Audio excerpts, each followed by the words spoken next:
भरत चित्रांशी। मैं जनपद उन्नाव का अध्यक्ष हूँ राष्ट्रीय शैक्षिक महासंघ का। और आज ये हम लोगों की जो मुख्य मांग थी, ये डिजिटलाइजेशन और ऑनलाइन अटेंडेंस का जो आदेश, अमानवीय आदेश जारी किया गया है महानिदेशक महोदया के द्वारा, इसको वापस लेने की हम लोगों की प्रमुख मांग है। क्योंकि हम लोगों के पास केवल 14 सीएल हैं, जिसके सहारे हम लोग पूरी अपनी नौकरी एक साल की पार करते हैं। एक साल में मात्र 14 अवकाश हमको मिलते हैं सीएल के रूप में। और कभी कभी ऐसा भी होता है कि हमारे घर में कोई दुर्घटना हो जाए या कुछ भी हो जाए तो हम उसके लिए अवकाश नहीं ले पाते हैं। उन्होंने आदेश जो जारी किया है उसमें सुबह और शाम में हमको अपनी अटेंडेंस प्रेषित करनी है।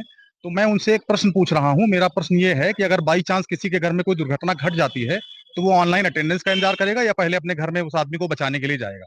उनके किसी रिश्तेदार के साथ कोई दुर्घटना हो जाए या मान लिया किसी के घर में, किसी शिक्षक के घर में आग लग जाए, तो पहले आग बुझाने के लिए दौड़ेगा या पहले अटेंडेंस अपनी लॉक करने के लिए दौड़ेगा? इसके अलावा इस प्रकार से तमाम शोषण इस सरकार के द्वारा किए जा रहे हैं। शिक्षा मित्रों को रिवर्ट कर दिया गया। विद्यालयों के संचालन का काम उन्होंने किया। विद्यालयों के संचालन जब आवश्यकता थी तब उन्होंने काम किया, अब उनको निकारा कह करके वापस कर दिया। इसी प्रकार शिक्षकों को अक्षम घोषित करने के लिए पूरा प्रयास किया जा रहा है। जितने भी काम शासन और सरकार के होते हैं वो अधिकतर काम शिक्षकों के द्वारा किए जाते हैं। जनगणना, मतगणना, किसी भी प्रकार की बाल गणना, कुछ भी होता है वो शिक्षक को लगा देते हैं और शिक्षक बिल्कुल निष्क्रिय रूप में अपने दायित्वों का कार्य करने के लिए दौड़ रहा है।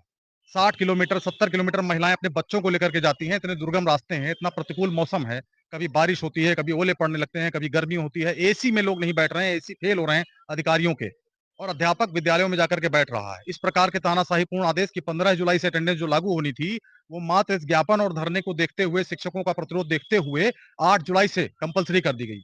उसके प्रतिकार में आज सभी शिक्षकों ने, यूपी के प्रत्येक जनपद के शिक्षकों ने पूर्ण रूप से बहिष्कार कर दिया है और जीरो अटेंडेंस गई है। पूरे प्रदेश की ऑनलाइन अटेंडेंस शून्य। शासन और सरकार को इसको वापस लेना होगा किसी भी स्थिति में, क्योंकि ये पूर्णतया अमानवीय है और कहीं भी किसी भी शिक्षक के साथ कोई भी दुर्घटना कभी भी घट सकती है। सरकार